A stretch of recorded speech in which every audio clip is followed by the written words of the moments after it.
started in 2014, and it was really just to have a place to organize activities and yeah, to do pretty much what we felt like. And an important part for us was to create a place where people could meet each other, because there are less and less of those places in outside of the big cities. In Nordmaling, it's really just the food store left where people meet each other. And another contributing factor was in 2014, Umeå was the cultural capital of European Union, and that changed the city. They built a big cultural house in the city center, and that was basically just a big hotel. They even marketed it as a hotel with culture in the lobby, and it has to do with a very unhealthy relationship with a big real estate company that Umeå has. They own very much there. So a lot of people were very disappointed when art and culture was centralized to this house and had to be profitable through these weird collaborations. And so were we. And I think that was a contributing factor actually for why we started our organization. And here are some more pictures. I thought I'll just show you some pictures. So what we do in KFUSet is we arrange cultural public events, and we have workshops and education, and it's also a workplace for us members, and also for outside artists in residence. Yeah, so here's another picture from our classroom. Mattias Alkberg, a singer and performer, and we always try to combine big acts with smaller local acts, and we combine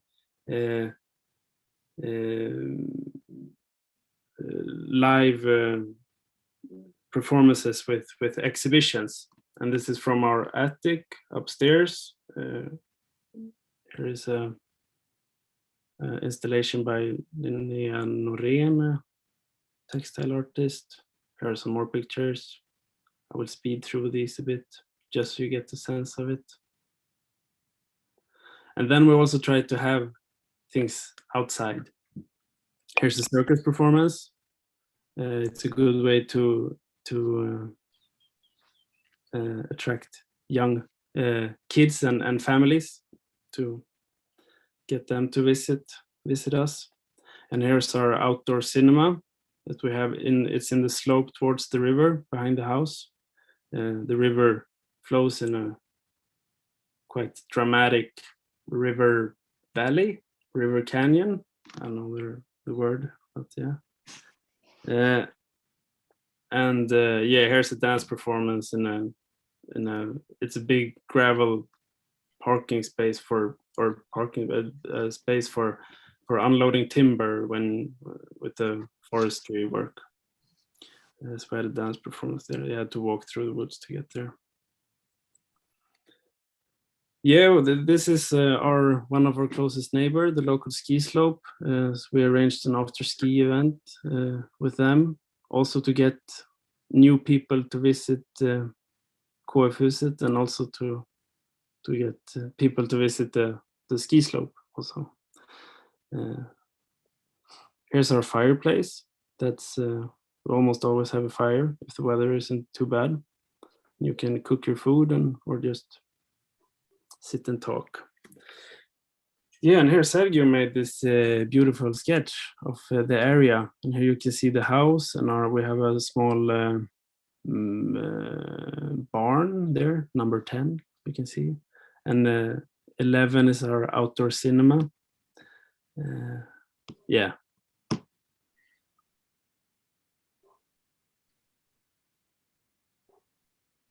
Yeah, this is so it's a two-story house, and Sergio has divided the floors in a way, and yeah, number 9, we got the house from our neighbors. They wanted to get rid of it, so we got it almost for free, and we're planning on making that into a sauna, because we don't have a shower in the house.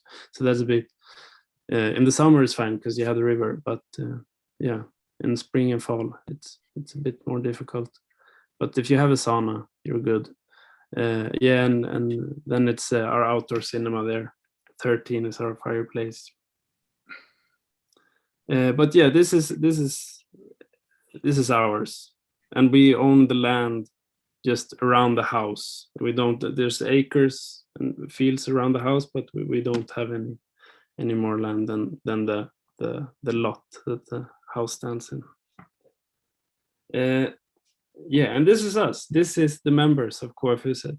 There's 7 of us, and yeah, I just thought it would be nice for you to see us.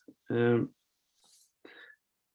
we, KFUZ, the organization, we don't have a specific aim or goal, and no one is employed through KFUZ.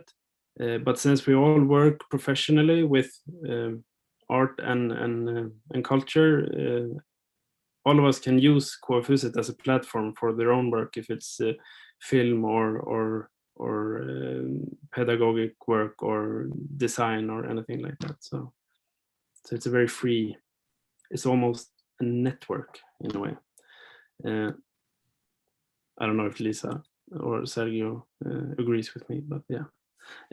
And then we work with workshops also, and we work mostly with kids, mostly from Nordmaling, and from our municipality, from our region, and the focus is to help young people to reflect on their everyday life and to help them produce images that they perceive as more truthful than the stigmatized image of people from Norrland, because that almost everyone, when you talk to kids and almost anyone in Norrland, they all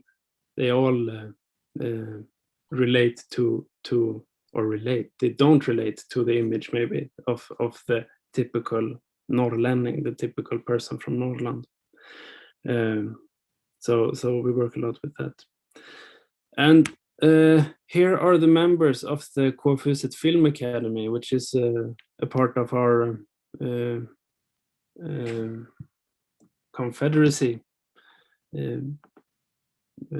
activity, one of our activities in this confederacy project.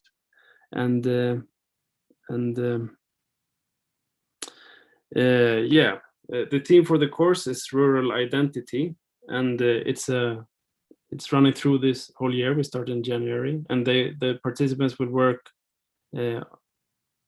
separately on their own projects within the theme, and yeah, it's they have all different ideas. A lot of it revolves around identity, not necessarily because the theme is rural identity. One is focusing on regenerative agriculture, and one is focusing on art and artists in rural areas. But it's also about masculinity and about being a young woman, being a funny woman, is that allowed? And also about being queer and homosexual in rural areas. So I'm very excited to see where they will where they will go with their projects. And we meet once a month. Now we're doing it over Zoom, but as soon as we can, we will meet in KFUZ, and we meet twice a month. Really, it's a weekend every month, and yeah, they present their work and how it's going, and we help each other to develop their projects. And we also have a guest filmmaker or artist or scientist, as I mentioned before, Madeleine Eriksson, who comes and talks to them.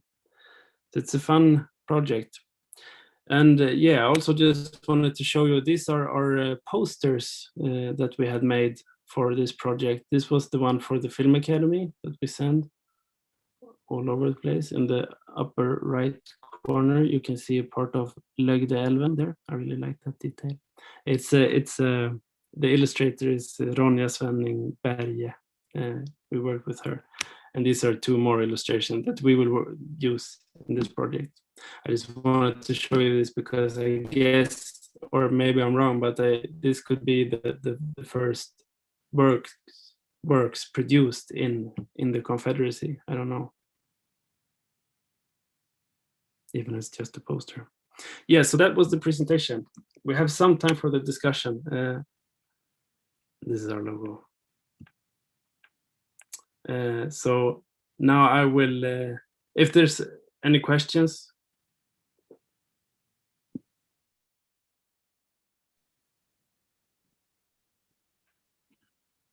Yeah. Yeah.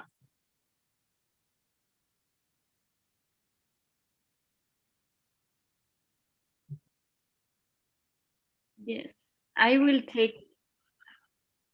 Yeah, I just thought that I would talk a bit about the questions that we sent out to you about the autonomic economy. Um, I'm sorry, I lost my Zoom window disappeared, but now I have it. Okay. So we started to discuss this. We started the discussion on the collective aim last time, and we think that we should just stay with this discussion a bit. And the second one of our collective aim is about economic autonomy. And it's also something that I think we have brought it up at a few times at our Zoom meetings, in these confederation meetings. And also it was interesting because it triggered some discussion in KF-huset, in our organization. So as we have been mentioning before, we don't have this like organic farming, we don't have food production, and it's really hard to find that also in the surrounding villages that we have around us. So I know Ragnar said we didn't have an aim of our organization, but I mean, one aim that we had was to be cultural producers. So that's culture is our production. And we've been working as freelancers. So in a way, we have been adapting our skills and our knowledge to an already existing economy. We haven't really thought about how we could change the economy to help us, or how we could fit in a better way. But so we don't really have a clear answer to the questions that we sent out to you, but at least it triggered a discussion.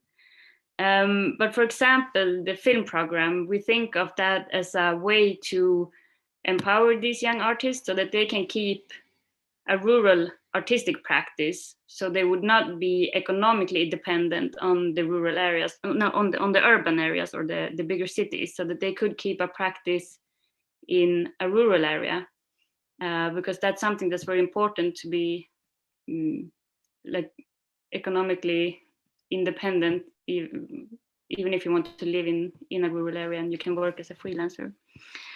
But then again, we started to look at like we discussed the mill that they built in Casa dell'Agricoltura in Castiglione, and we thought, how could we adapt that in our region? So we started to look at the wood industry, because it's a huge industry and generates a lot of money.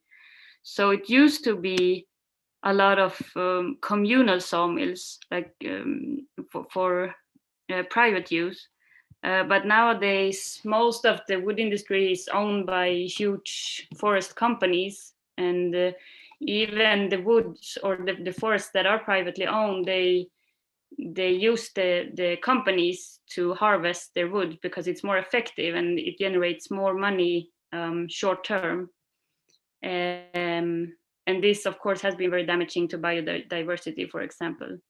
But that's just ideas that came up to us, that what about working with the wood industry? But it's nothing that we have been doing, but it's something that we could start looking into in the future, on this topic of economic autonomy. But we're really happy to just hear what you have to say about this. So I think I will not talk anymore. So does anyone feel like they want to start a discussion or start to answer some of the questions about this? And we will try to keep these 2-3 minutes talk, and then we can continue to the next participant.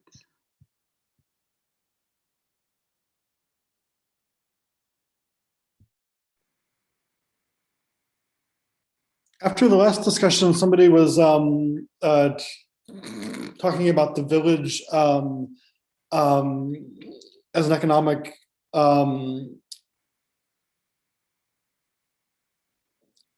unit or thing or form, and I'm coming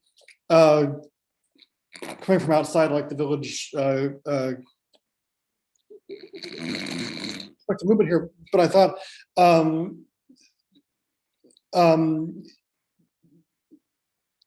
it was an interesting question in terms of like urbanism and ideas of like urban development, where either villages are like small cities, or else they're somehow in the countryside where there's like more kind of farming or forestry or whatever, and they work as like a small hub in this more kind of rural condition.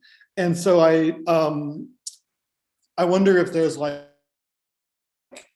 a conceptual difference between thinking of it as a small city which has its own its own kind of culture, its own autonomous kind of economic life, or is it in the hinterlands or in the like the larger kind of rural condition.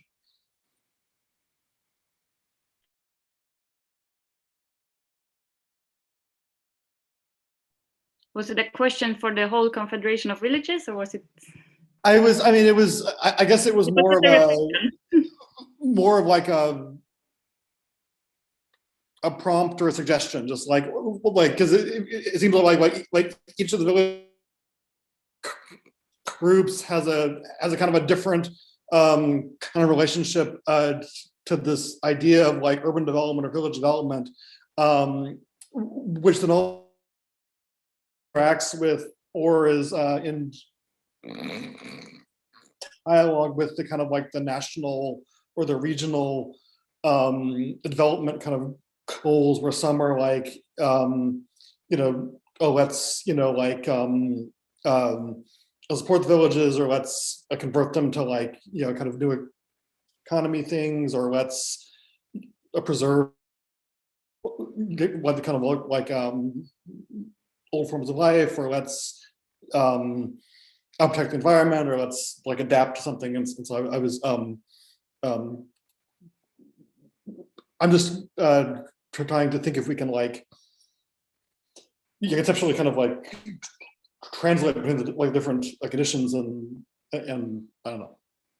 That's all.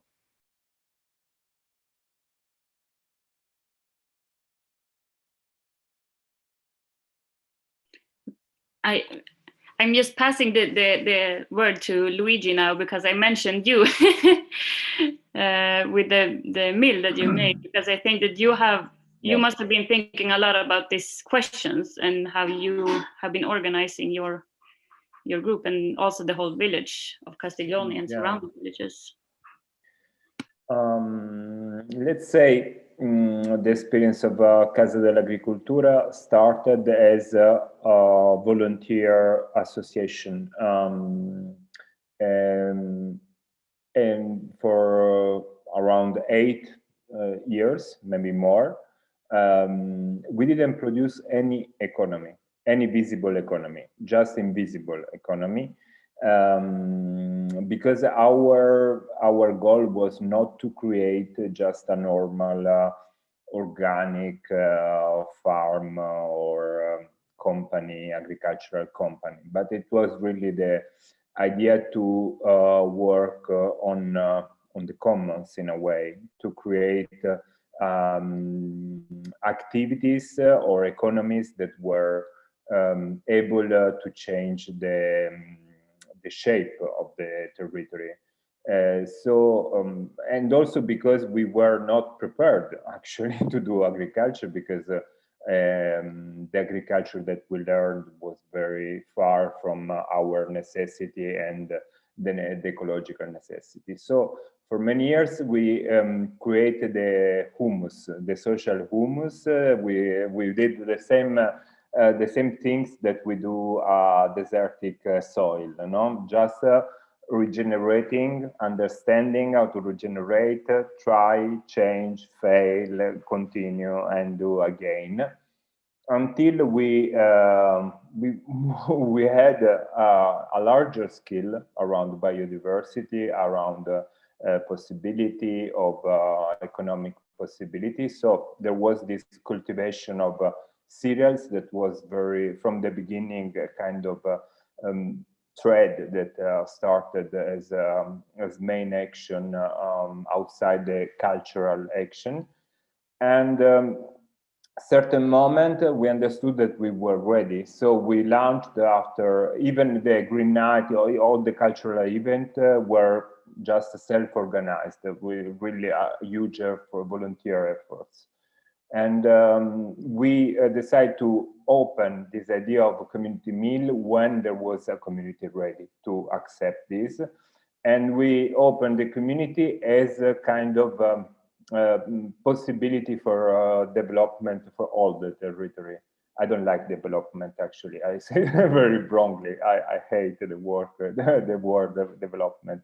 Just the idea of changing the territory and give it the possibility to little farmer to create a quality transformation. So because we have seen we were able to cultivate amazing quality of cereals, but we were not able to create all the chain, the economic chain. So we said we have to build the chain, not just for us, but for all the territory.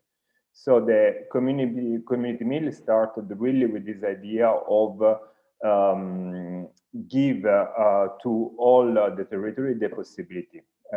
So we it's not just a meal, but it's a center of transformation. It's complex. It's very small, but very complex in a way, because we, from the beginning, we say we presented an innovative idea of agriculture and social economy for the territory. So, for example, now it's 2 years that we opened the community meal, and we are able, for example, to give, to furnish the service to many little farmers. And we created also the possibility for the farmers, new farmers that want to engage with cultivation. We are able, because we built all the chain, we create a really good qualitative food to pay for the people that want to give us the cereals, the double of the price of the biological cereals. So we are able really to give, to create a really sustainable economy for the territory, and so on. So we have like the association. For us, it's kind of the experiment to create this humus that I was talking before. The cultural work, it's always the basis for experiment to fail, because when we start with, of course, with an economy, we have to deal with a very big issue, no? With the market you have to enter. So we have always this phase of experiment, very long, before we arrive with the cooperative to have this kind of work. I have a suggestion for for you, maybe. If the cultivation of hemp, it's something that you can do there, because I think also it's very interesting possibility. I think it's the future, because you have a really enormous advantage. That's a in good the production idea, of paper and food. I think, but you're also like. I think, Sergio, you are a bit into hemp. Can you cultivate in Sweden now? Because for Yes. a while you were not allowed to cultivate hemp in Sweden. No, that you can now. Industrial hemp you can Industrial cultivate. hemp is allowed. And there are already some people cultivating in the north as well. But mainly for the seeds. I mean, to produce seeds for the health the chocolates with hemp seed and the products you make with the hemp seed. Okay, well, thank you, Luigi. I got a reminder here that it's maximum 2 minutes of speaking. Sorry. It was impossible to explain in 2 minutes. Yeah, I know. But we'll continue. I think we heard a lot from Graisel last time, and I would like to hear your opinion on this too. But I'm also interested in another art. Irene and Renee, do you have your thoughts on these questions that we sent out? Yes.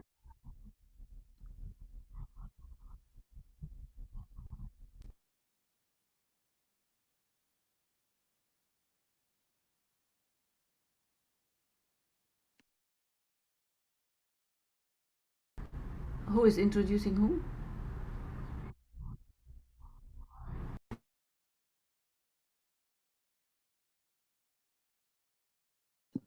Ariadna, can you hear Fernando or not? No, okay. Ariadna, Oliver, you have to go to the lower part of the screen, and there's an option maybe if you have it in Spanish, es interpretación, and you have to put it in English. En inglés, canal en inglés. Okay, I got it. Thank you.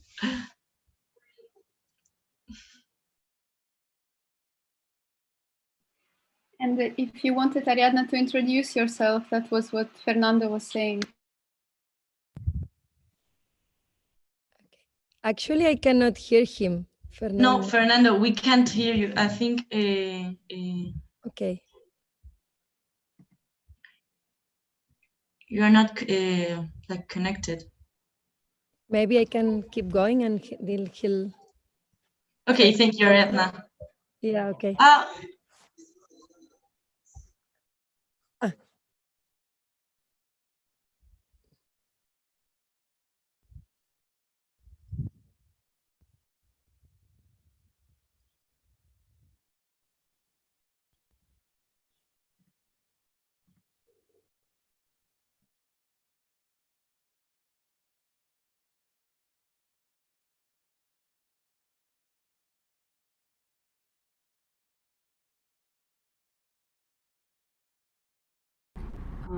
No, yes, I think the questions are very interesting in relation to the question of economic autonomy.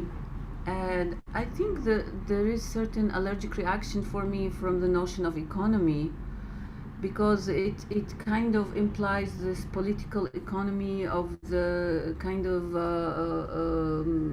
a certain idea of general equivalent in the Marxian notion, and something that is always connected at the end to a number, which is the money. And so there are several notions that are coming from feminist thinkers and eco-feminist thinkers that are relating to the notion of subsistence, for example. And so the problem of that notion, in a way, the way we see it from our experience in the area we are in, is that everybody, it's a dictatorship of the economy. Everybody is under this dictatorship, whether it's the big dictatorship of the regional, bigger assemblage, ensembles of the organization, of the political, social, in the sense of state and corporation. They dictate this dictate of the so-called economy. And that goes into the people's subjectivations. So it goes into their lives also, because they think this is the way to kind of make ourselves, in a way, a livable life.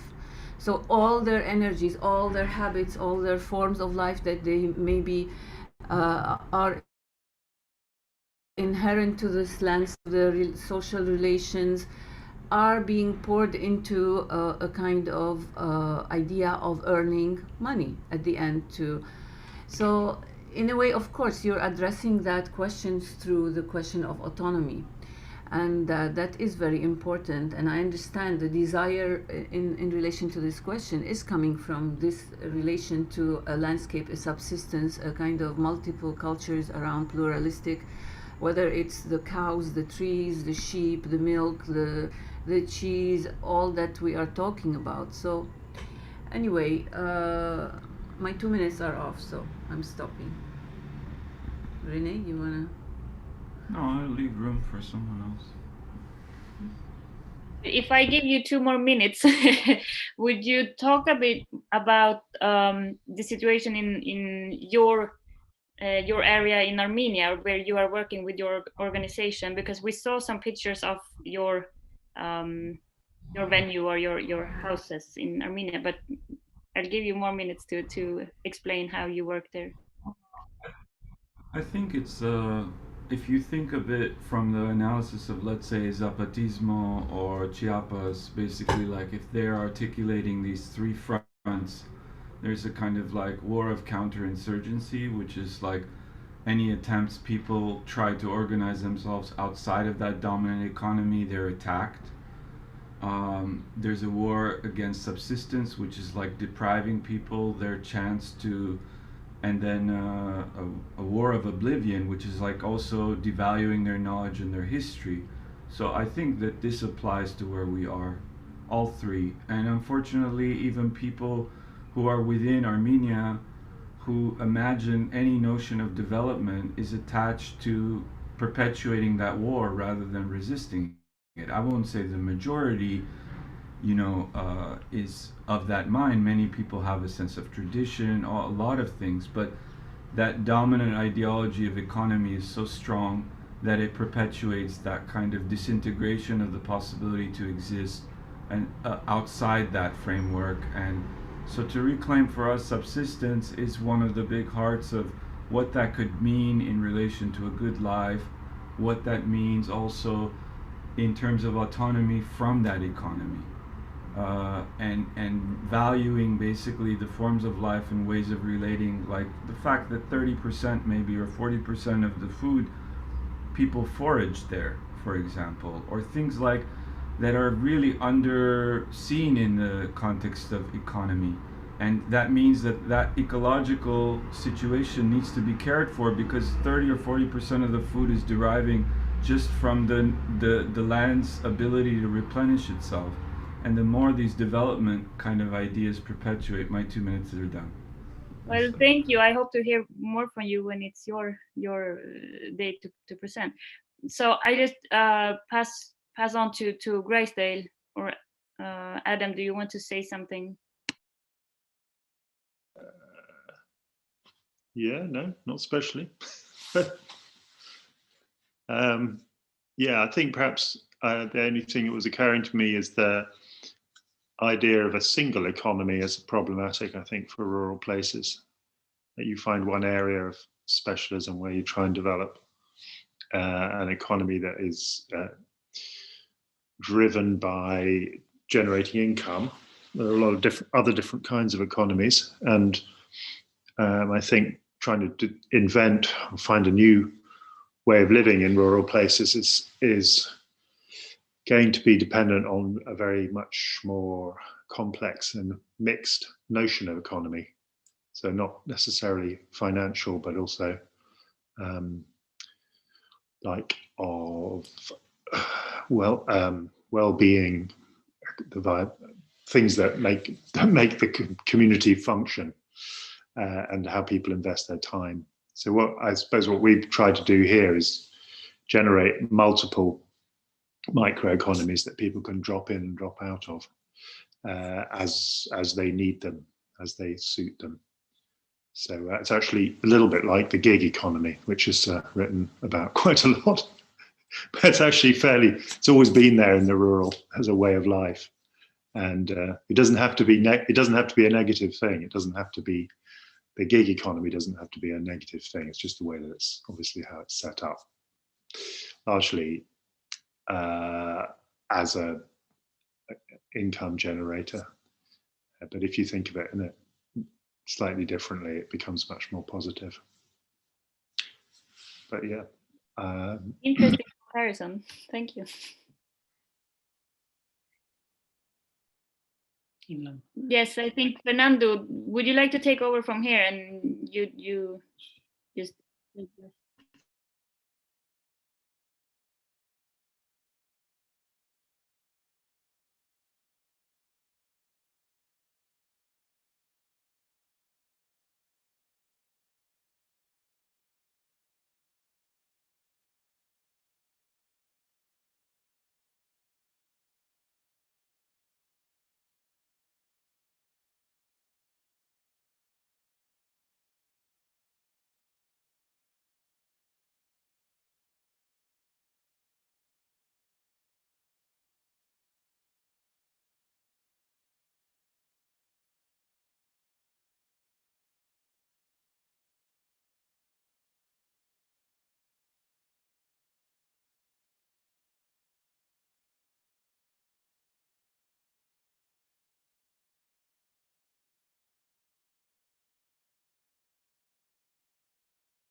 Sorry, we lost you there, Fernando. What did it? Yes, yes.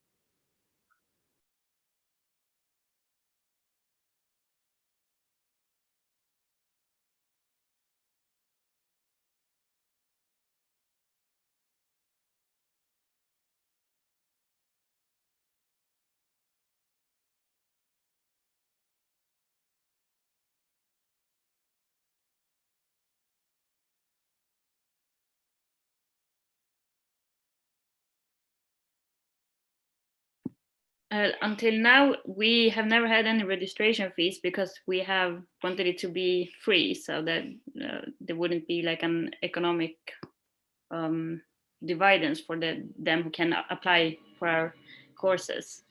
But as it's been now, we have only been running on grants from the municipality. Yes, and volunteer work. I mean, that's the a lot of volunteer work.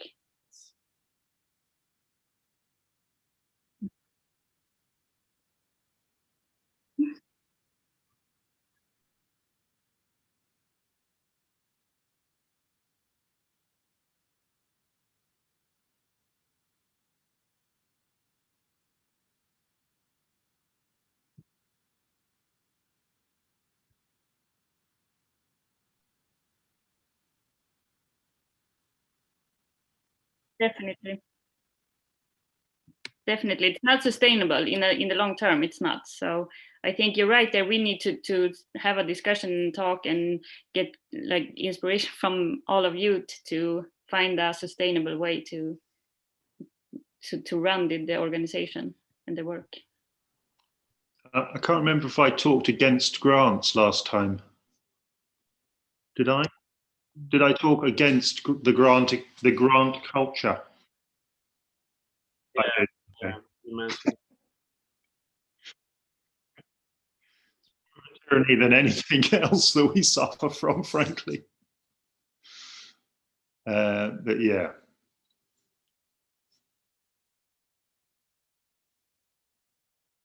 So yeah, I mean, the volunteer issue I think is quite interesting, but maybe it again needs to be revalued as to what people feel about volunteering. There's been quite a shift, I think, during COVID. The attitudes to volunteering, and I know a lot of British people have been taking holidays under the guise of volunteering.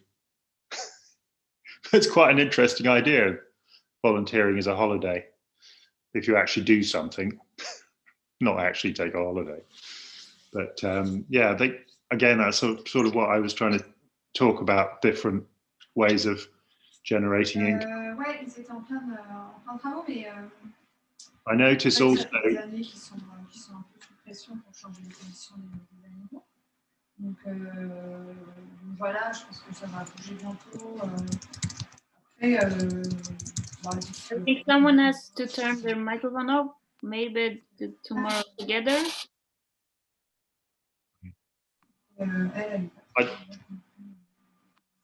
I noticed one of the things that we don't generate very much income from is the art world. And I wonder, for example, Fernando, whether how much money you make from doing these art fair type activities. I mean, I know we've got a project running in Bonn, and well, starting up in Bonn, and I can't see how we're going to get any money out of it, but it's going to be a massive project for the museum there, which is drawn from one of our projects. But I doubt if we'll get a penny from it. So it's kind of, yeah, it would be nice to find ways of where the institutions actually contribute to organization or to work to the source of some of the material that they work with. I'm sure we all probably have that similar condition where institutions are able to take to use projects or get us to work for them or get versions of what we're doing happening in their institutions with no way for us to find a way for them to contribute financially or any other way for that matter to the source.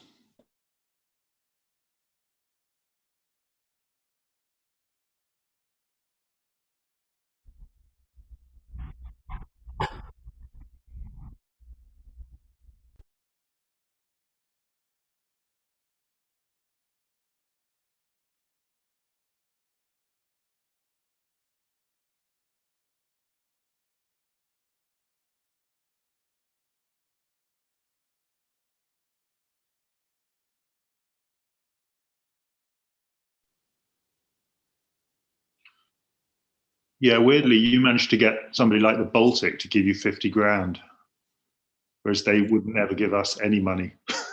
They're our next door neighbor, and they rip us off all the time.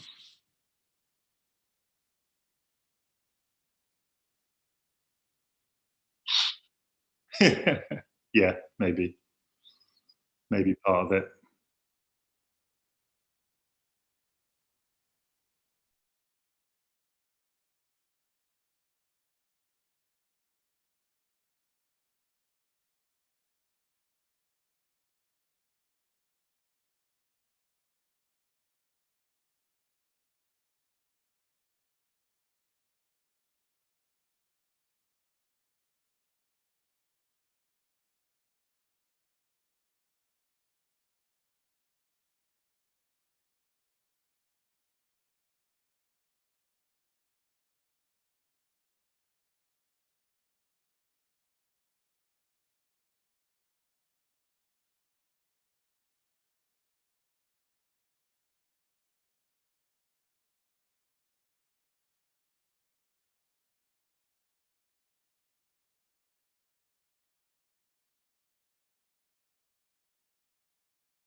Espera.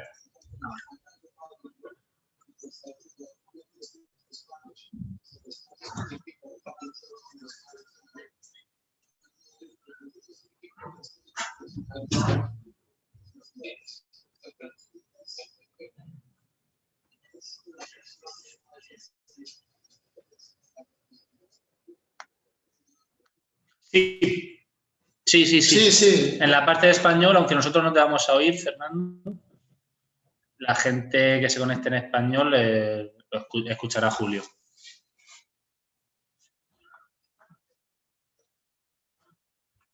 Vale, ya puedes. Sí. Bueno, primeramente, perdonad por mi que no sepa solamente español, y que tenga que, pero yo creo que una sociedad en donde nos necesitemos unos a los otros, yo creo que es mucho más libre, para la paradoja. Primeramente, pues daros gracias por esta invitación, sobre todo a Campo Adentro, que hace posible adentrarme en este encuentro y que hace posible este encuentro. Muchísimas gracias. ¿No? Sí.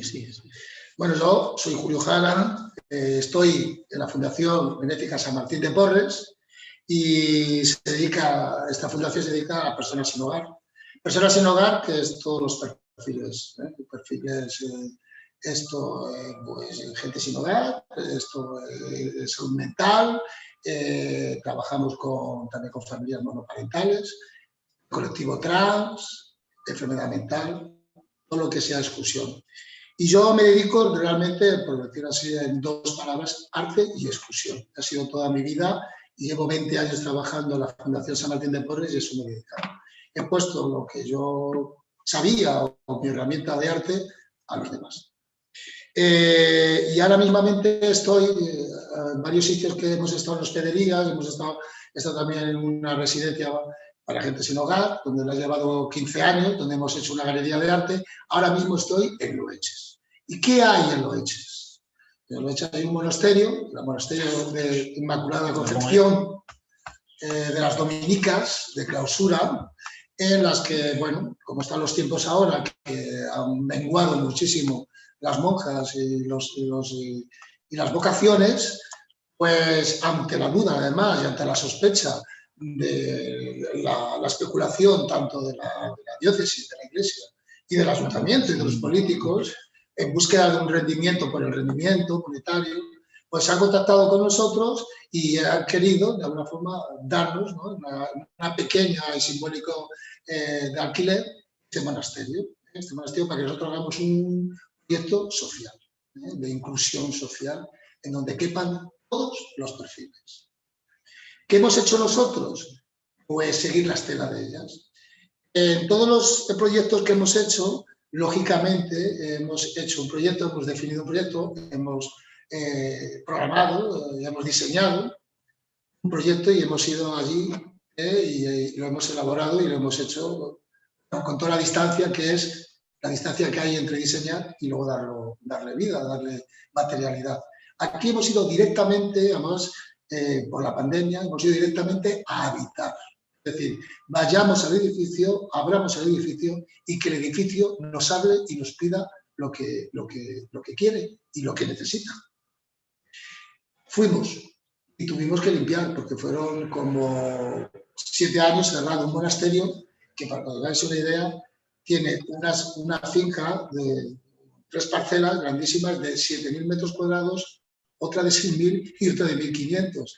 Y ahora no recuerdo los metros cuadrados que tiene ese monasterio, que ese monasterio data del 1440, que son 400 años habitado por mujeres rezando, es decir, una vida monástica muy estética y muy metida en la cosería, en la sostenibilidad, ¿sí? Porque trabajaban y hacían con lo que tenían.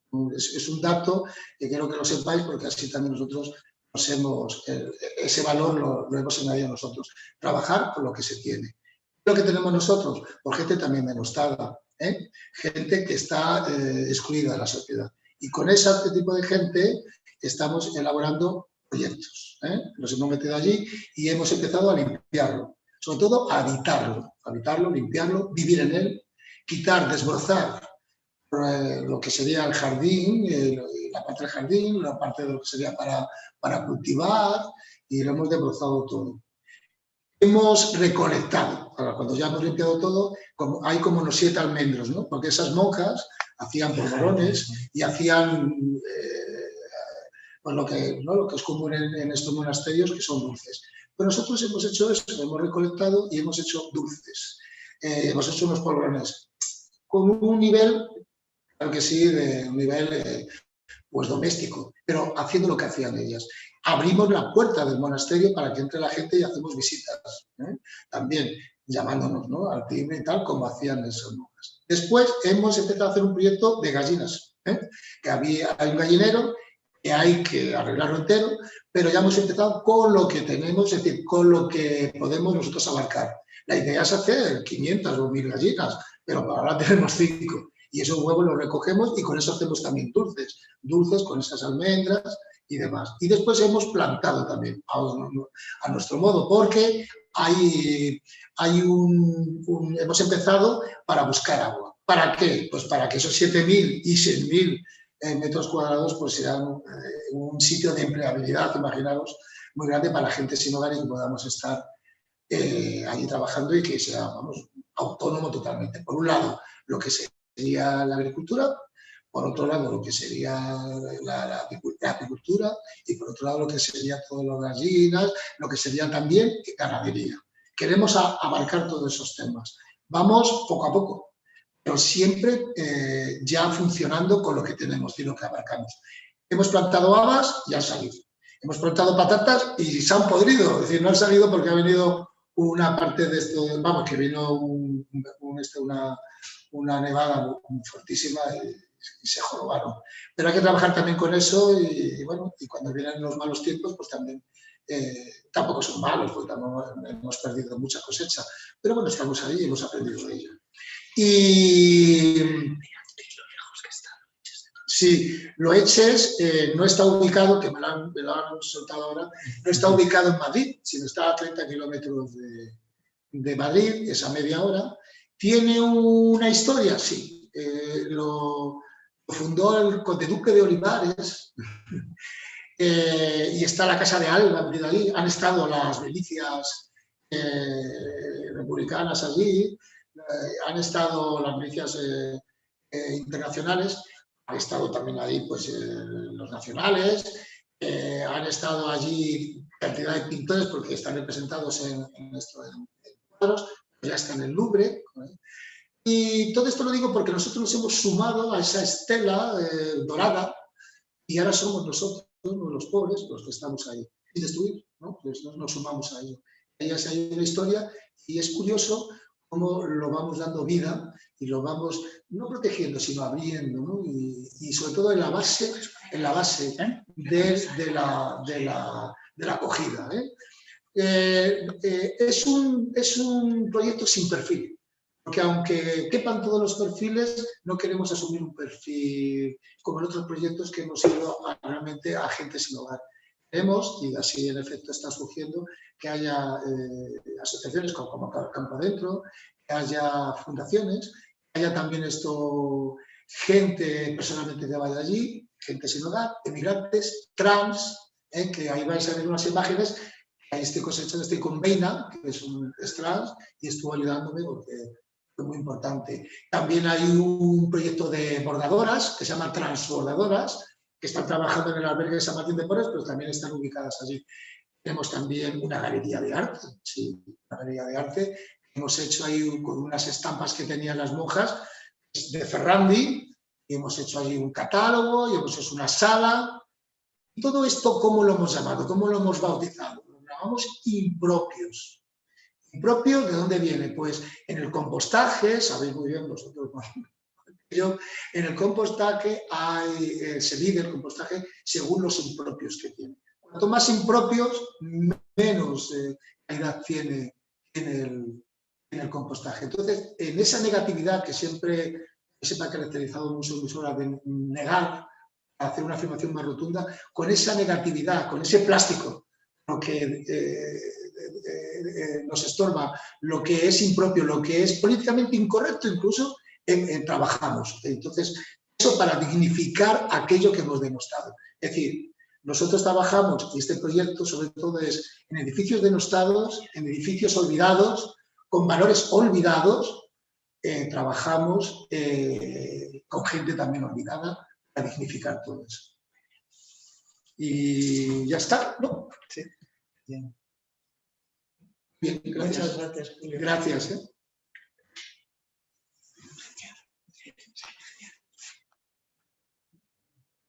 No sé si está terminando, no sé cómo. Es que no sé hacer nada. ¿Me ha preguntado? No, después. ¿Qué edificios? Es lo que mejor haces tú. ¿Ha estado bien?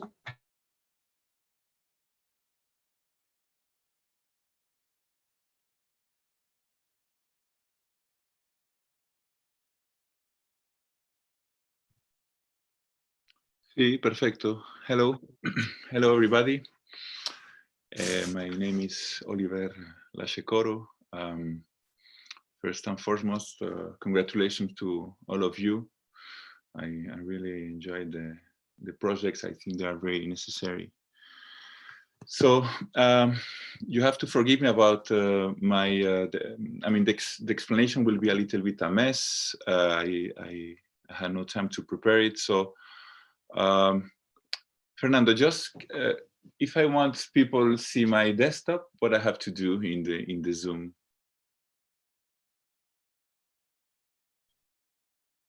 Sí.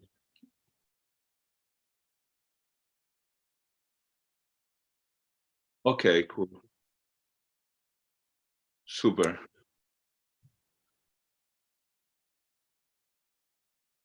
Okay. Okay, so now you are seeing a woman, the back of a woman, right? Okay, super. So I would like to speak to you about Vilela, that is the village where my mother was born. The house that is on the bottom is the house of my grandparents. And I mean, my mother and my mom, they emigrated to France. I was born in France, but we always came to that place that for me was very, very important. This is my grandmother, and he's my grandfather. They were obviously very, very important for me, and since I'm a child, I'm obsessed with this place. So that was a picture from the 80s. The village was abandoned 10 years ago. When I finished my studies, I went to live in Morocco. I spent there 12 years, and after these 12 years, I came back here, and I mean, my idea was to restore the house of my grandparents. So we have started the works, and at the same time, I built this idea of making I mean, the first idea was a kind of therapical communitary center, but I noticed that I mean, what I wanted to do is just to open a house, and with all the sense of a house, you know, a family house, a place that probably with contradictions, but in the villages in Spain, I mean, some values and some cooperative values were strong at this time. People needs the others, no? So they were quite balanced. So I have to tell you also that in parallel that I'm a filmmaker. I did my 2 first movies in Morocco, and the last one I did, that is Okearde, I Will Come, was made in the same village, of Vilela, no, of where I belong. So it was, I mean, all my work, all my films are quite a kind of mirror of myself. I mean, it's a kind of exploration of, I mean, I try to, in that case, I was trying to honor my ancestors on a way. So I'm living in the same in the same place. I mean, it was something strong, you know. I mean, I think I belong to that place on a very strong way. I don't know. I'm obsessed since long time ago. So we were working last year in the works of the house in order also to host people. I think I have place for 20, 25 people. And this is a picture of 2 weeks ago, I think. What we want, I mean, the associations we create is to obviously to be a cultural center, but first we would like to be a center related with the land, with the place where we are. I'm a little bit tired of myself. I'm a little bit tired of art, of language, of projection. My process creatives are very long. It's to make a film is like 3, 4, 5, 6 years. I don't think it's healthy. I mean, it's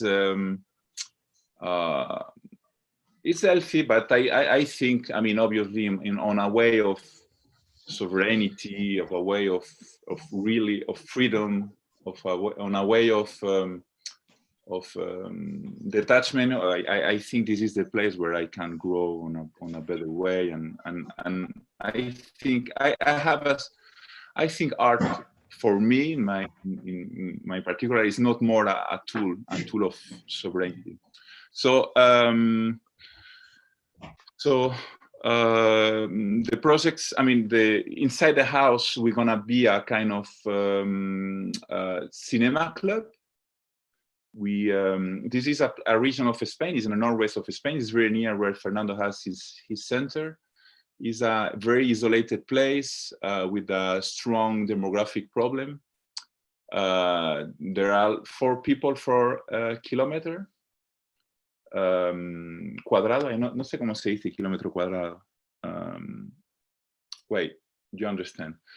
And so the loneliness is a problem here, no? And people are very old, and I mean, so the Cine Club is just for the neighbors. It's just an excuse to meet and to be together. No, we don't. I won't do a programmation. I won't program films, you know, on a I don't know. I mean, in fact, neighbors they gonna make the program. Obviously, we're gonna make also workshops in order to workshops more related with agriculture and forestal works and traditional handcrafts works than I mean we won't make artistic projects. I think we don't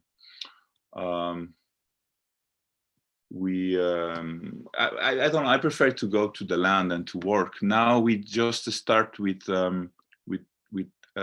goats. I have 18 goats.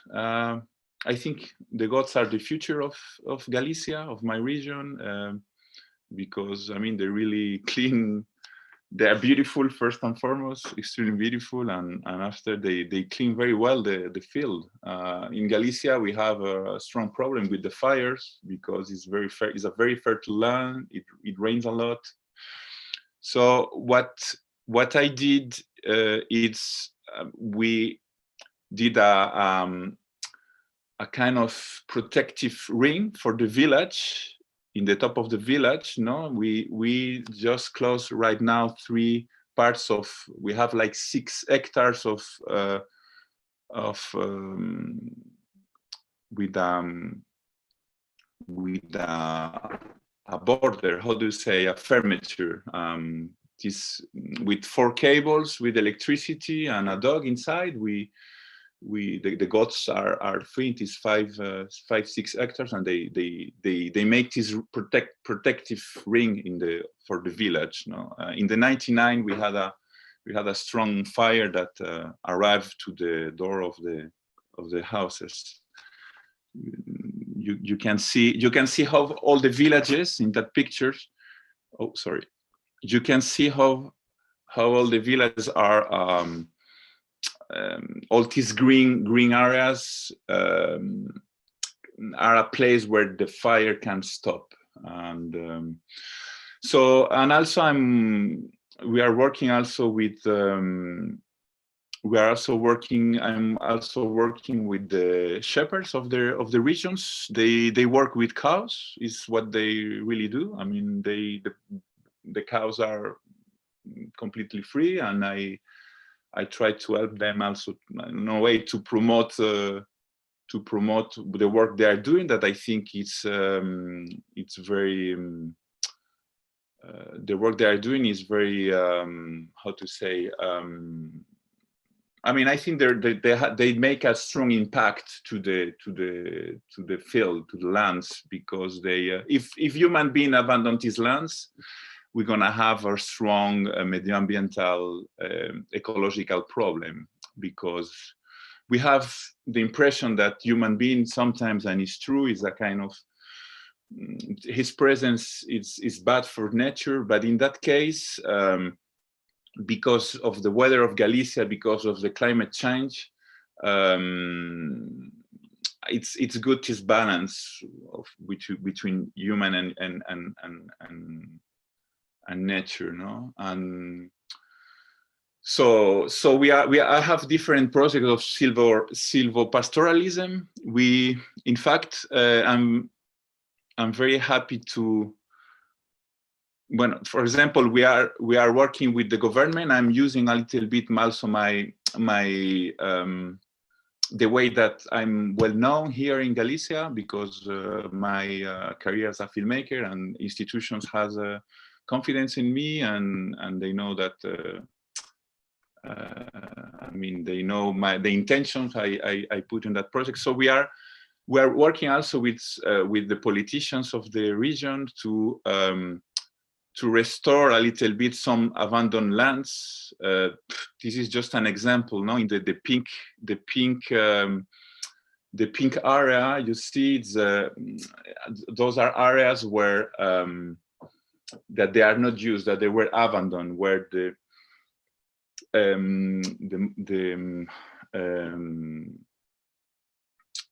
all this. I mean, they are full of fuel. Full of wood. It's quite dangerous to this abandon, no? And also we have a lot of how to say small pieces of land, with different owners that really make difficult,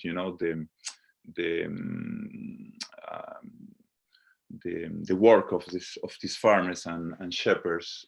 Obviously, we don't want to break all the walls, all the separations between the fields, because most of biodiversity are in those borders. But in terms of the how to say, it's more a work about the fragmentation, but about the owners. I mean, to try to exactly to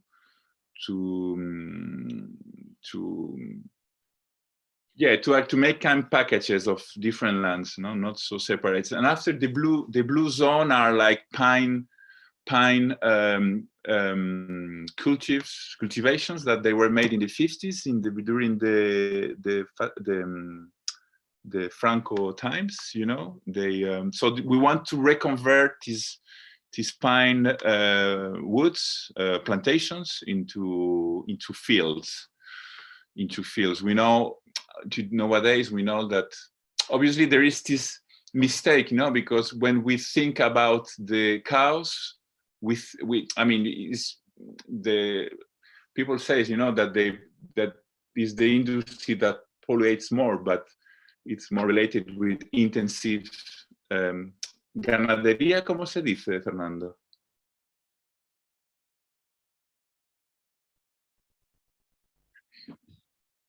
In that case, it's not intensive, it's extensive, and so the FAO and other organizations, they know that the grass, also attracts a lot of CO2. No?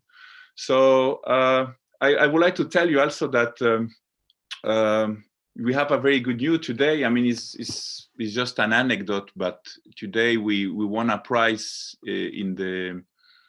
is a very important rural prize in Galicia. Is a cooperative of 160 shepherds.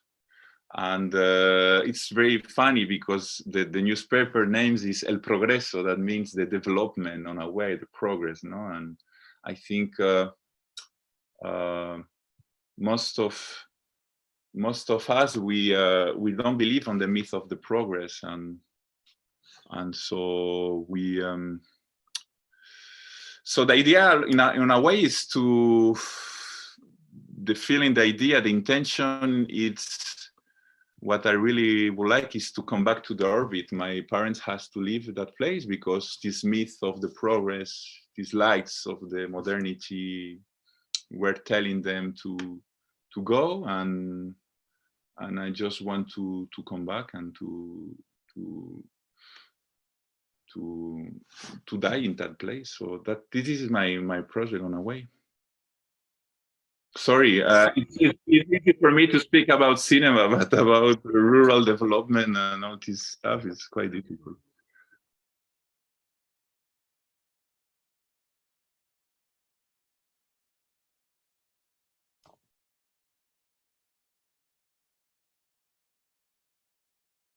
Yeah, it's 10,000, no, 10,000 euros. Yeah, for them. Mm. They are Fernando, working. sorry, you are in the Spanish channel. You have to change to English. Who has to change? Fernando.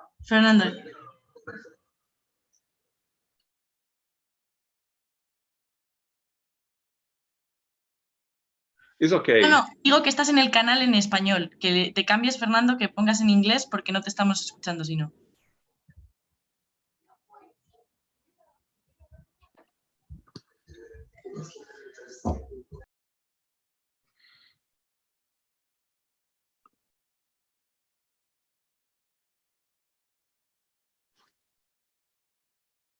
Hola. Hello, Fernando.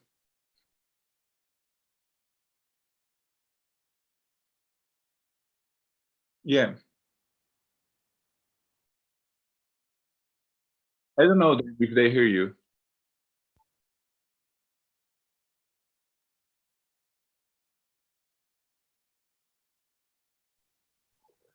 I can't hear you, Fernando. No, you have to change. Solo te oímos los del canal en español ahora, Fernando. Sí, tienes que ponerlo en inglés. Do I have to put myself in English too? Tú también, Oliver, sí. Okay. Perdona.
Mm.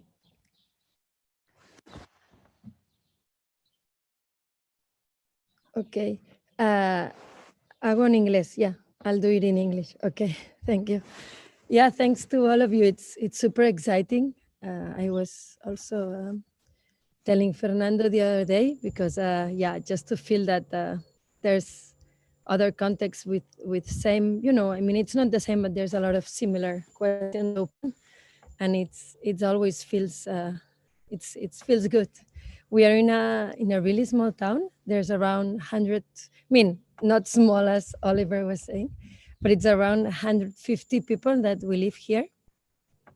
So yeah, this is actually it's like half an hour, just if we're city based, half an hour from Girona in a car, an hour and a half from Barcelona. And this is like it's like the Catalan Mediterranean highlands. So it's like, so the problems here are pretty common with other regions in Europe. That I will try to explain just a bit of this, because we had a really, I mean, when we came here, we came almost 2 years ago. And obviously we're still trying to understand and adapt and listen. I just feel like we still have to listen and adapt and just share time and space, not only with humans, but everything else. We're in a really, really strong volcanic area. There's 12 volcans in our surroundings. So with a really strong and amazing, you know, like a natural environment in many ways, that it's also part of a natural park that is protected. So even ourselves have to also understand these relationships, which is not simple in many ways. So just with this geographic, you know, like kind of, yeah, the area it's called La Garrocha. Yeah, this is like the area. So I was saying that because we when we got here, we already knew and I don't know if it's an agency or an organization called El Observatorio del Paisaje, El Observatorio del Paisatge, which we, you know, Joan Noguer, he's normally, you know, really he was in a conference also with Casa de la Agricultura, you know, also Fernando was there. This was exactly when we got here. The context was the Cultura y Ruralidades, you know, this context. And yeah, and we always have a lot of talking with him. He's one of he's why we are here also. So you know, we came visit him and do just talking with him, and he said, you know, the school here is really nice, and so we started to look around. But in this conversation with him, we always ask him a lot of questions, and he was explaining us a bit of the context, which is, as I said, most of you probably know, but you know, like how, you know, mainly on the 60s, there was a really strong depopulation of this place, and you know, like all the agricultural force was, you know, went down, and then he was talking of like an absence of a generational change in that moment. And obviously I mean, you know, I know a lot of people here knows this better than me, but it helped me when he was saying this homogenization of the landscape because of the abandoned crops, and then obviously the advancement of a low quality forest and all these problems. And then what was really something that I was not aware, sometimes there was people that were coming much less but there were some people that, yeah, the internet gets really unstable. It's what we have. So there were some people that were also coming in, as well as people going out, and some of these people are the ones that kind of been around and really working, and this is what in a way the heritage that we have and the reason that we moved here. So he was saying that there was a school, a nice public school, but this is also a result of lots of work. And for example, now the town council that has been here for the fourth year, so now it's a fifth year that they are on the government, for the local council. They don't even have a political umbrella, because they are from different parties. Some of them are independent, and they actually put up something that it's called Vivim Mieras. It's like we live in Mieras, and it's a groupation of neighbors. So the politics are pretty strong. I mean, they are really, really, really social.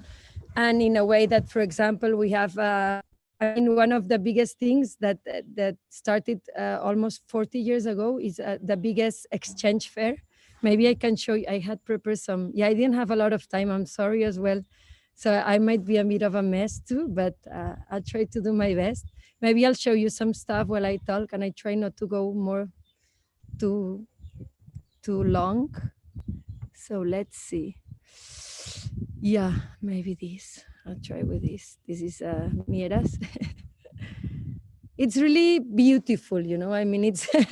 I'm saying this because I mean, yeah, obviously it's this nice, really nice area. We are in the north of Catalonia.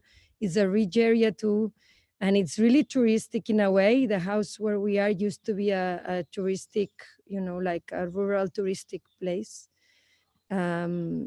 Yes, so yeah, on our council now, I was mentioning the exchange fair, that this is for 30 years, but for example, we have like just since 1 year ago, we recovered the municipal water management, so it's public again, which was private, and this was done through a system of social decision. Like there was a, you know, like there was an open process just to ask the neighbors, and we had meetings about the desire of having the municipality of the water, and we recover it through a strong, I mean, hard process. But now the management of water, it's public again. This is one of the Balkans that's really close from here. And this is, this is part of the space we're in. So maybe there's also a children's council. I mean, I could be talking about the way the city runs, because we also have a lot of relationship with food producers. There's the biggest food cooperative for 30 families of La Garrocha. It's around this town. It's 3 of our towns. So we have a Grupo de Consumo, like a local, like cooperative for food, for buying food from mainly producers from the region, but also some of the products that are not from the region, we buy them from other producers and also exchanging. But yeah, so I'm not gonna talk more about Mieras because I can spend a long time. But yeah, this is part of our space. So our space, we are in a house that, as I said, used to be, this is the house, which, that used to be this rural tourist house. So, it's a rent. We are renting the space, so it's expensive. It's not as expensive as in the city, obviously, but it is expensive. So we started with a model. I mean, I was really touched by the question of economy. For me, it's maybe the biggest question. I'm gonna show something else. Yeah. So we started when we came here. So the place is divided on this house between half of it where we live. We are a family of 4. And then there's the other half, which it's this half, right there. So it's where this used to be this rural, tourist house. So the architecture is really done to share the space. So there's 4 rooms and there's bathrooms. So what we decided is that, okay, like we can't ourselves as a family cannot just pay the whole thing, but we have our organization, which is Nyam Nyam, to be a cultural association now, and this is pretty new. So also because in this area there's a really, really strong network of social economy, economía social y solidaria, and this helped us a lot because we really had a lot of help of this not only changing model, because now we have the two, the association and that, but this is another thing. So we decided that what Nyam Nyam could do here is just to work like it was working before with our community. So this is mainly artists, other cultural agents. So we propose, just without making it super public, we just send an email to friends and said, okay, we want to start this, and we obviously can't afford it, the whole thing, but maybe we can make a plan. So we kind of designed a possibility, which was to pay a small fee of 60 euro a month. And there's around 12, the idea was around 12 and 16 units. And these are, some of them are theater companies, some of them are art collectives, some of them are artists, some of them are actually farmers. I mean, like Gilad, people that we've worked before. So they pay this amount of money as part of our association, and they've been coming for the first year. So this was the first thing we found, just to make it possible. So we were not earning money with it, but we could pay it. So it was a first stage. And then the possibilities space-wise are good. Also, these people was coming here not to work, but also to be with us. And we have a big practice on cooking. And I mean, I'm not gonna explain the whole Nyam Nyam and our practices, but it is really, I was empathizing a lot with this sense of a home and a house to share, and a place of being together. So this first year was really important for us, sharing time and space with these other people who are also our friends, at the same time that we were finding our new friends, and trying to understand what we are here and what do we do here. And then now we're being able to, I mean, not now, I'm also last summer, we already opened our doors. I'm just gonna show you maybe, yeah. Okay.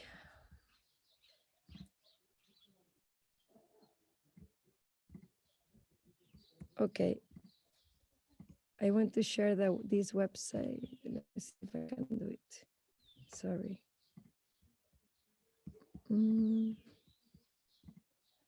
Okay, yes, got it. Okay, so last summer, so the idea with the space obviously is to have, we work as a collective, but to have other, artists, cultural agents, but also people that works around, other things that we are, interested in and feel are, so also for food production and distribution and local producers. This is something that it's really big in our practice for many years, as well as people that is working in other areas like energy transition and also geography, like things that we also have close, because these that I'm saying, it's also people that it's kind of around us, so we can work together with. So our first opening was this. It was called Si no vols pols no vinguis a l'era. It's like, if you don't want, help me. If you don't want dust, don't come into the era. Era, it's a threshing hold. I don't know if you know, it's the place where the cereal was, separated from the bad part, a threshing hold. So yeah, I learned it. I learned it in English because it took me a while one day to be able to say what that was.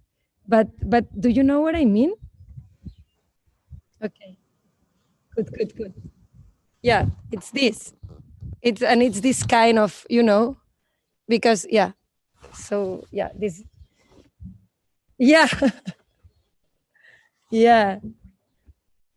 Yeah, exactly. Maybe it's about that. So we called it that because it's this Catalan sentence that is actually telling you don't get into trouble. Like, if you don't want dust, don't go there. So it's a way of saying, my grandmother was saying, you don't have to put this sentence because it's a bad sentence.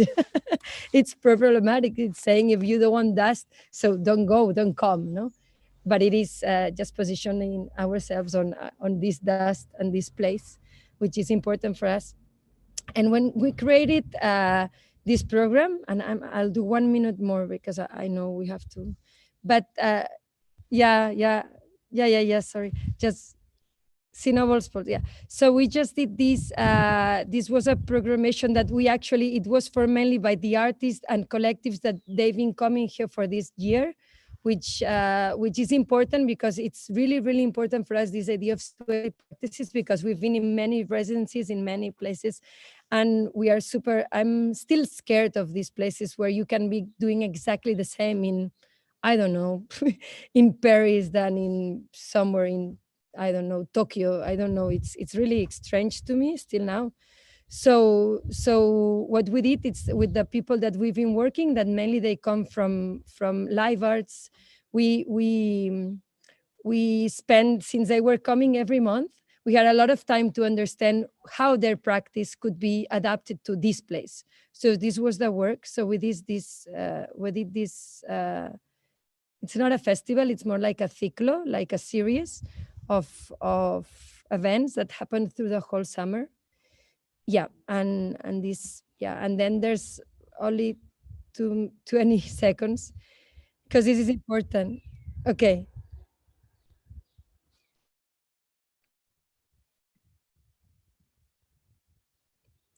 That's a good question. Actually, it was mainly what we did, it's understand the body of work. So for example, I'll just show you really fast this, and then maybe it can help. Do you see the pictures now? No.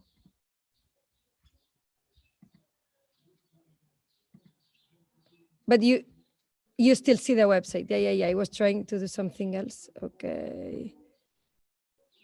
Let's see if I can change to this. Yeah, this is what I was trying to. Oh, okay. I'll show you just some pictures from that, and then I finish. Yeah, please.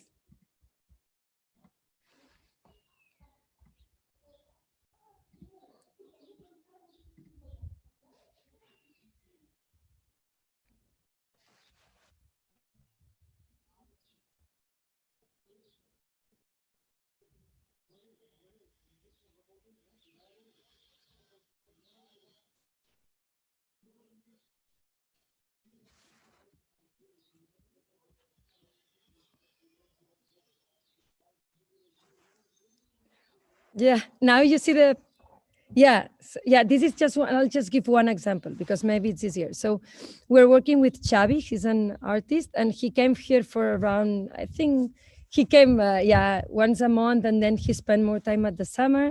So he had a lot of conversation with the kids, also with the old people. You know, it's a small place, so it's pretty easy to get in touch with the people around. And we were also just being with him on that. So he finally, what he did, I'm just showing the formalization, but it's this map that you see. What it was already covered, and this is not, it's important because this was a collaboration with the town council, that it was the local festivity that it's normally at summer, and they had a really hard time to find ways, like formats, to be able to celebrate, because the normal formats were not possible. So the conversation was really nice because we found that our expertise that could be maybe just, in the format could really, find a way. So this was a proposal that we worked together with the town council, because all the dots you see are different spaces from the town council, and we had to talk to each person that owns each place, which not all of them are public. So this was super crucial that we did it with them, with the town council. And then what he did is that he installed these small things regarding the conversations that he had in different places from the town. And you just had this map. There was no competition. You could just, walk around and discover the town, or rediscover it also for the people that we already live here through small things, or not that small. Like, for example, there was like these with, like at some point, like there was places that, at some point we cut some places, we open other ones. We also installed like, like some, tools or like, yeah, I mean, like for example, this, I just explained this and I finished. This is nice because they had a conversation with kids. They always want to cross this river, and to do it, they have to do a really, really big, you know, like, and they always wanted to have like this platform to be able to cross. So he was working with them to just you know, build it up, and just for that they have this possibility. They have it themselves, and sometimes they just put it again. So yeah, I'll just quit. I mean, stop here because it's long. But yeah, let's talk together, which is, it's always nicer.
I guess the question I would have is for it's a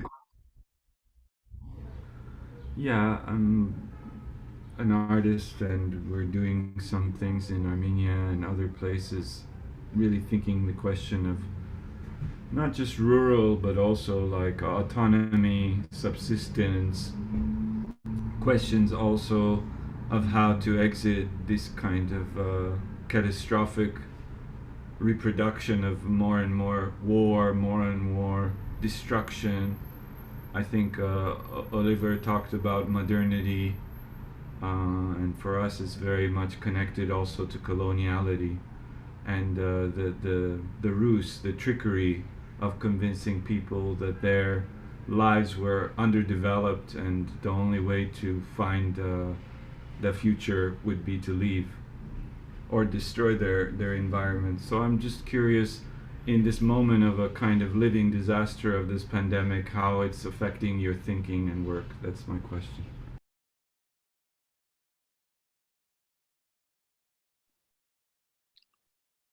Is the question for me? I think all three could think about it, but sure, just whomever. I think, I mean, it was inside us. I mean, you don't have to be very intelligent or sensitive to know that something like that could happen. So, I mean, since a long time ago, I was preparing myself, and I don't know. I mean, I do a normal life. I don't want to appear like ironic but I don't care much, you know. I mean, it's normal. It's normality. I think. I mean, I think it's more normal the life now than how it was before. You know. I don't know. I don't care. I don't think about it too much. You know. I don't know. In my case. I don't know. I mean, the idea is to also to transform my glance, the way I look to the things, you know. I mean, when I'm telling that I don't want to program or I don't want to make art, is because I'm tired about this culture of the project, you know, this all the time projecting ourselves, you know. So in that way, to come back to a kind of essence, I don't know, I'm having this glance, this view of a peasant, you know. I'm a little bit, I'm more and more determinist. Things are has to be. The things are like that, so I accept them, and I do with, I don't know.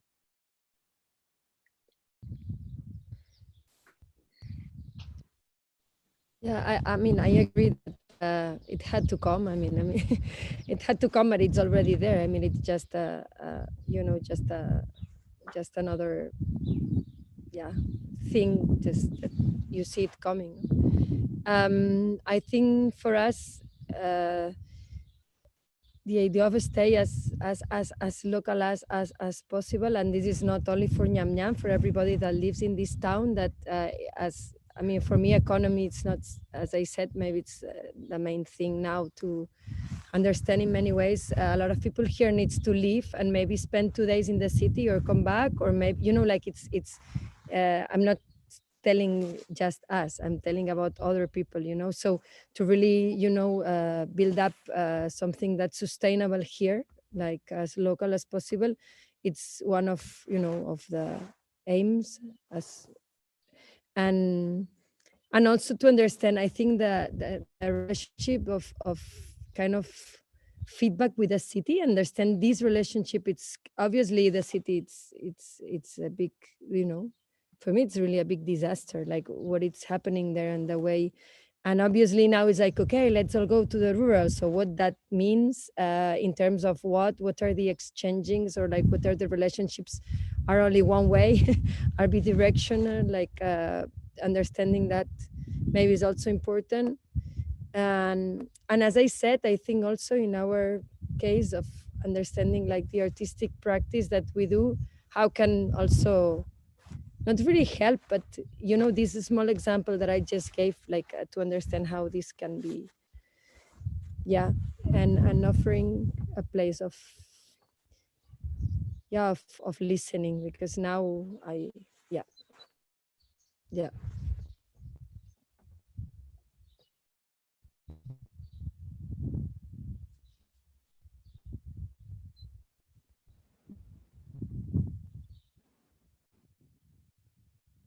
Sí, sí.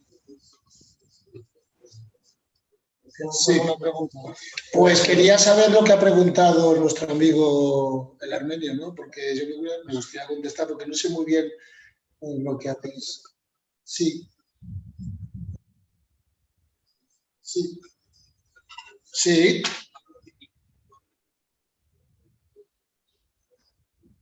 Bueno. Sí. Sí. Bueno.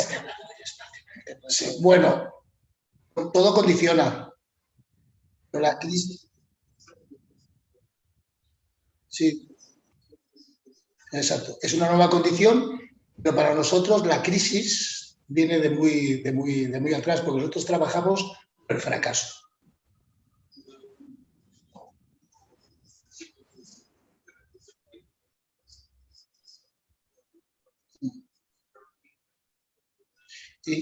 Y me atrevería a decir que todos los que estamos aquí ahora, todos, trabajamos con eso, con cosas de crisis.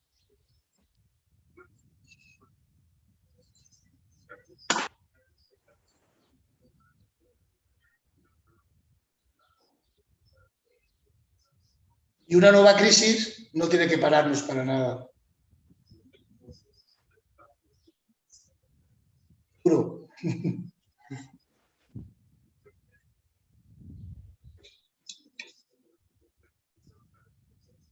Sí, sí. La pandemia, en la gente sin hogar, sobre todo la primera, no condicionó. Porque la gente que está excluida de lo bueno y de lo malo.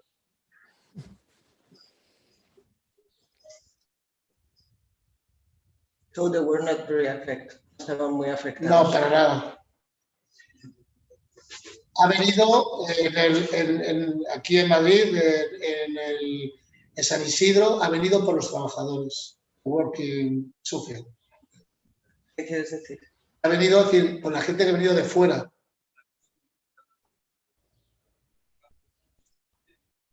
Sí, no con los usuarios, no con la gente del sin hogar. Que la relación que tenían era entre ellos. No entiendo qué. Sí, porque la gente que viene a trabajar a los albergues vienen en el metro, vienen en casa. Vale. Incluso yo conozco mucha gente que vive en la calle. He knows a lot of people who lives in the street. The street. Y dice, Julio, ¿cómo puede ser que no me haya puesto enfermo? Es imposible. Bebo cerveza con todo el mundo, estoy fumando, pero están rodeados con la crisis. And they are not sick. All these people who lives in the street and share a lot. Y yo digo, y a veces digo y sueño, ¿la pobreza nos salvará?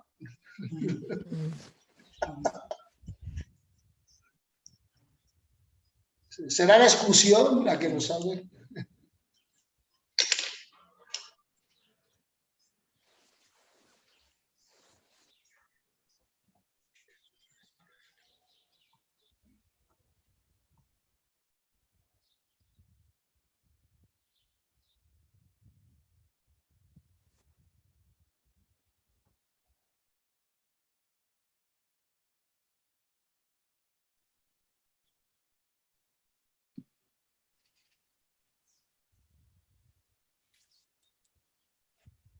Yeah, thank you.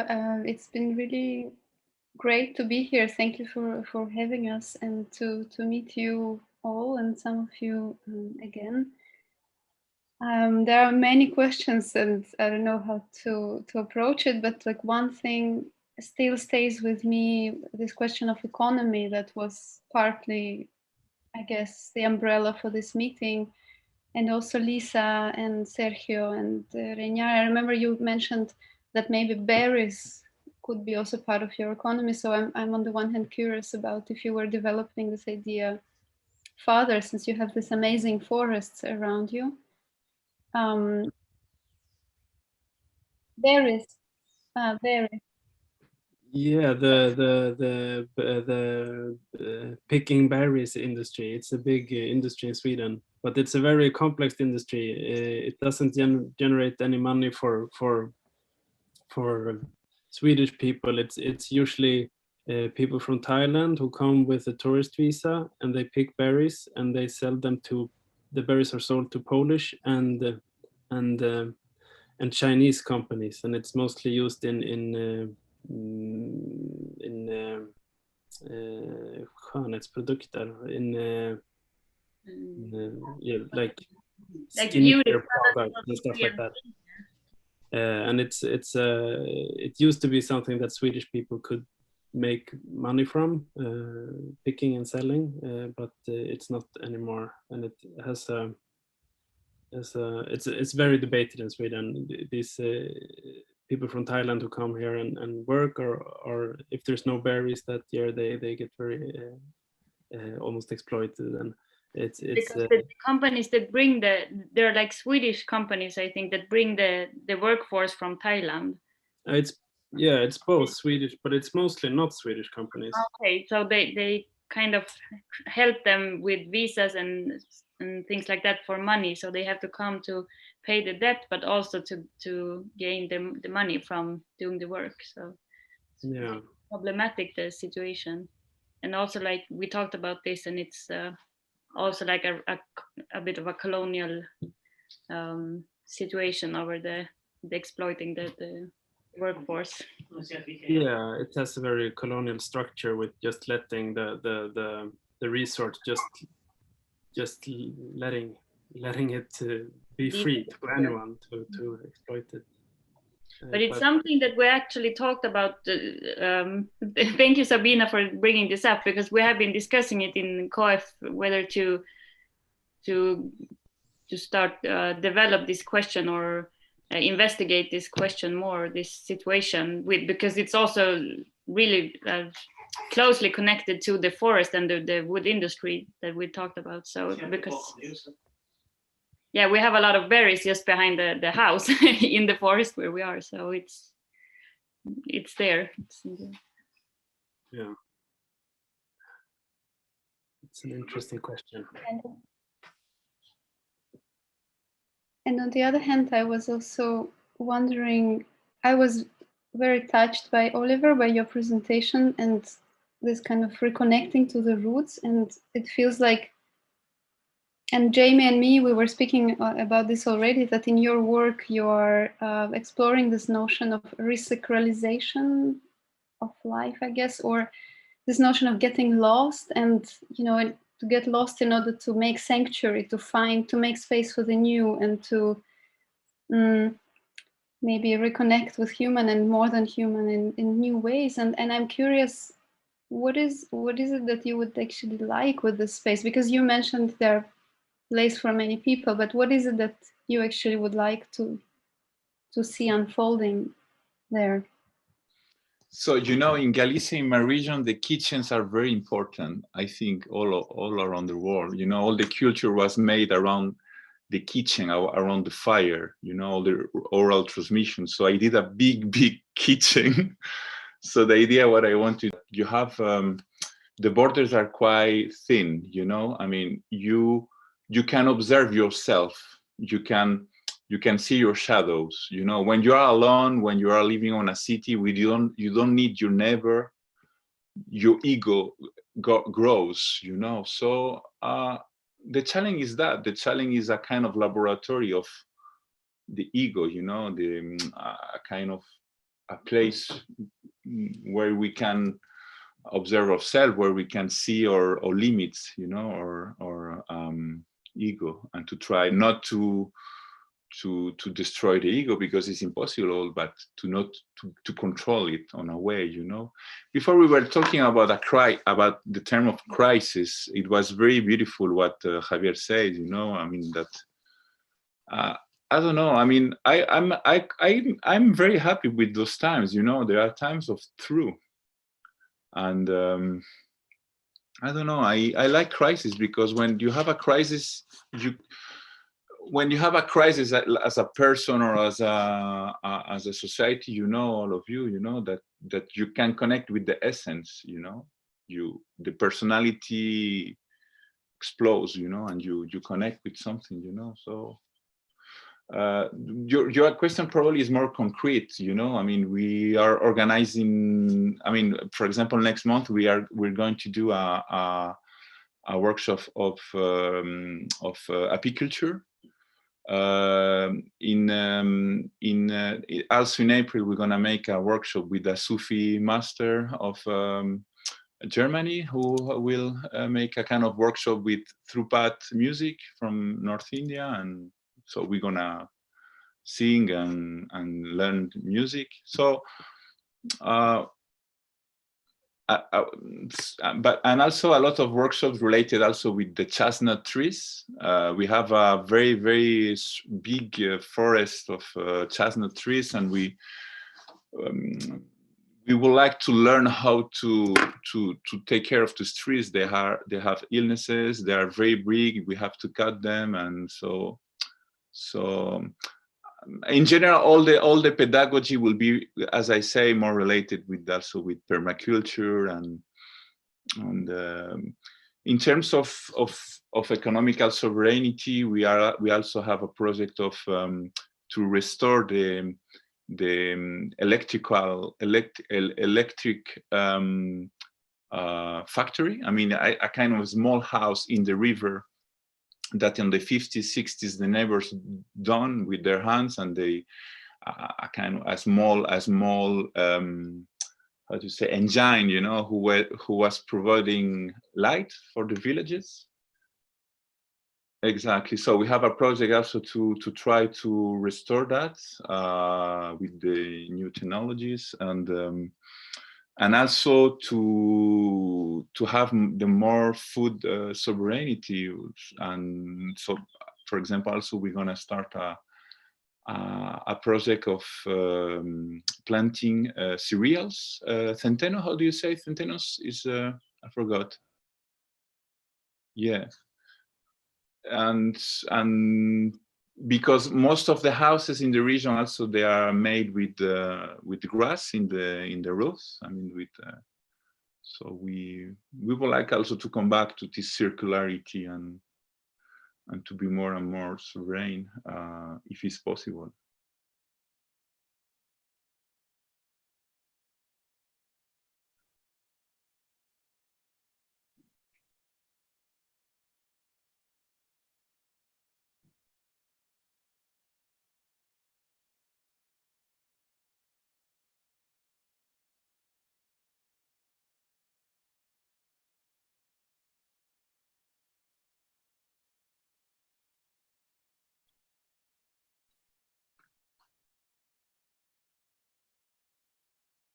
It's a kind of veneration of the place, obviously, of the nature. Is a kind of prayer what we are doing, I suppose, you know. And I mean to